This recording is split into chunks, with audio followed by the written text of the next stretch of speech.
The Bible's story when a donkey saved its master, Balaam's donkey. Based on Numbers 22, Old Testament. Part 1, The Fear of the King. The Israelites had left Egypt, led by God's mighty hand. They traveled through deserts, crossed valleys, and moved steadily toward the promised land, Canaan. Along the way, they defeated many enemies. Their numbers were great, and their victories were swift. The fear of their presence spread like wildfire among the nations. One such nation was Moab ***. Its king, Balak son of Zippor ***, watched with trembling heart as Israel camped on the plains near his borders. He saw how they had conquered the Amorites. His fear was not unfounded. "This horde will lick up everything around us like an ox licks up the grass of the field," Balak cried. The king knew that he could not defeat Israel by force, so he turned to spiritual means. He sent messengers to summon a man known far and wide, a prophet named Balaam son of Beor, who lived in Pethor near the Euphrates. Part 2, The Prophet's Invitation. The royal messengers came to Balaam with rich gifts, gold and silver, and a royal request.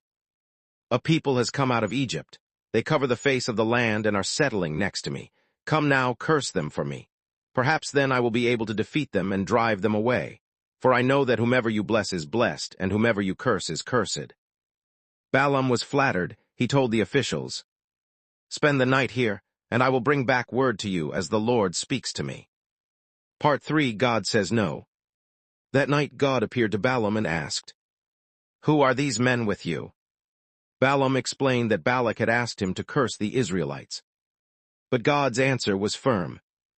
"Do not go with them. You shall not curse the people, for they are blessed." The next morning, Balaam went out and told the officials, "Go back to your land, for the Lord has refused to let me go with you." They returned to Balak with the message. Part 4, The Second Offer and Growing Temptation. But Balak would not give up. He sent a larger group of more distinguished nobles with even greater gifts and promises. This time they said, "Please do not let anything hinder you from coming to us. The king will honor you greatly. Whatever you say, he will do. Come and curse these people for us." Balaam replied, "Even if Balak gave me his palace filled with silver and gold, I could not do anything beyond the word of the Lord my God. Still, stay here tonight again, and I will see what the Lord will say to me." Though Balaam's words sounded righteous, his heart was beginning to lean toward greed and glory. Part 5, Conditional Permission. That night God came to Balaam and said, "If the men have come to call you, rise and go with them, but only do what I tell you." The next morning, Balaam saddled his donkey and set off with the Moabite officials. But something was wrong. Though God allowed Balaam to go, he saw Balaam's heart, one that was secretly hoping for wealth and favor. This displeased the Lord. So the angel of the Lord stood in the road to oppose him. Part 6, The Invisible Angel. As Balaam rode on his donkey with 2 servants, the donkey saw what Balaam could not, the angel of the Lord, standing in the road with a drawn sword in his hand. The donkey turned off the road into a field. Balaam beat the donkey to get it back on the path. Part 7, The Vineyard Path. Then the angel of the Lord stood in a narrow path through the vineyards, with walls on both sides. When the donkey saw the angel again, she pressed close to the wall, crushing Balaam's foot against it. Balaam beat her again, furious. Part 8, The Tight Place.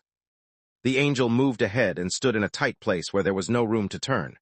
This time, when the donkey saw the angel, she lay down under Balaam. Now Balaam was enraged. He beat the donkey with his staff. Part 9, The Donkey Speaks. Then the Lord opened the donkey's mouth, and she said to Balaam, "What have I done to you to make you beat me these 3 times?" Balaam answered, stunned but still angry, "You have made a fool of me. If only I had a sword in my hand, I would kill you right now." The donkey replied, "Am I not your own donkey, which you have always ridden? Have I ever behaved this way before?" Balaam paused. "No," he admitted. Part 10, Eyes Opened. Then the Lord opened Balaam's eyes. He saw the angel of the Lord standing in the road with a drawn sword. Balaam fell face down. The angel said, "Why have you beaten your donkey? I came to oppose you because your path is reckless. The donkey saw me and turned away. If she had not, I would have killed you but spared her." Balaam cried out, I have sinned. I did not realize you were standing in the road. If you are displeased, I will go back. But the angel replied, Go with the men, but speak only what I tell you. So Balaam continued his journey, humbled and shaken. Part 11, Balak's Disappointment. Balak came out to meet Balaam with eager eyes. Why didn't you come sooner? I can reward you handsomely. But Balaam replied, I have come now, but I can't say whatever I please. I must speak only what God puts in my mouth. Balak brought Balaam to high places overlooking the Israelite camp and prepared sacrifices. Balak expected curses, but Balaam, inspired by God, spoke blessings instead. Part 12, 3 times blessed. 3 separate times Balak took Balaam to different vantage points. Each time Balaam opened his mouth, blessings poured forth. How beautiful are your tents, O Jacob, your dwellings, O Israel. God is not a man that he should lie. He is blessed, and I cannot reverse it. A star will come out of Jacob, a scepter will rise out of Israel. Balak was furious. I called you to curse my enemies, but you have blessed them these 3 times. Balaam replied, Did I not tell you I must say only what the Lord tells me? Part 13, A Greater Truth. The story doesn't end with Balaam's words. Though he left, he would later advise Balak to tempt the Israelites into sin, causing them to fall into idolatry and immorality, something that would lead to judgment, as mentioned in Numbers 25 and Revelation 2:14. But this particular story, of a donkey opening its mouth to save its master stands as one of the most unexpected and miraculous moments in the Bible. Conclusion, the day a donkey spoke. In this astonishing story, we are reminded that God can use anyone, even a simple donkey, to speak truth and save lives. Balaam was a prophet, yet blinded by greed. The donkey was a beast of burden, yet she saw what the prophet could not. When we stray from God's will, he may send signs, even from the most unexpected places, to stop us. Sometimes, the voice of reason comes from where we least expect it. This is the day when a donkey saved its master and taught a prophet to listen. God bless you.